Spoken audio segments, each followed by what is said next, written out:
तनहुँ क्षेत्र नम्बर 2 का प्रतिनिधि सभा सदस्य इन्जिनियर श्रीराम न्यौपानेले आज शुक्ला गण्डकी नगरपालिकाको सभा हालमा तनहुँ क्षेत्र नम्बर 2 का सामुदायिक विद्यालयहरूको लागि एआई र ड्रोन ट्रेनिङ र रोबोटको प्रदर्शनी गर्नुभएको छ। यहाँ सयौंको संख्यामा विद्यार्थीहरू जम्मा भएका छन् र हामी प्रदर्शनी स्थलतर्फ अगाडि बढिरहेका छौँ। रोबोटले हामीलाई साथ दिएको छ।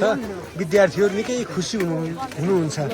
सायद यो तनहुँ जिल्लामा पहिलो प्रदर्शनी पनि हुन सक्छ। यस्तो विज्ञान प्रदर्शनी विद्यार्थीहरू रोबोटसँग हात मिलाउन एकदमै तछाड मछाड गरिरहनु भएको छ। रोबोट अगाडि बढिरहेको छ। हामी प्रदर्शनी स्थलतर्फ अगाडि बढिरहेका छौँ।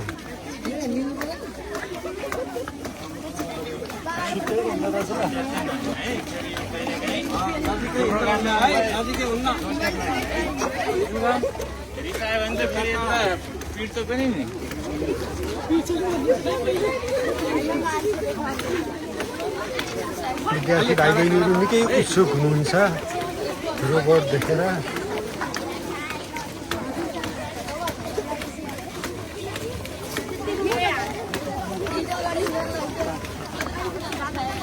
तनहुँ क्षेत्र नम्बर 2 का सामुदायिक विद्यालयका थुप्रै विद्यार्थीहरू सहभागी हुनुहुन्छ। रिसिङ, घिरिङ, भिमाद, शुक्ला गण्डकी, ब्यास, म्याग्दीबाट विद्यार्थीहरू आउनुभएको छ यहाँ सहभागी हुनुको लागि।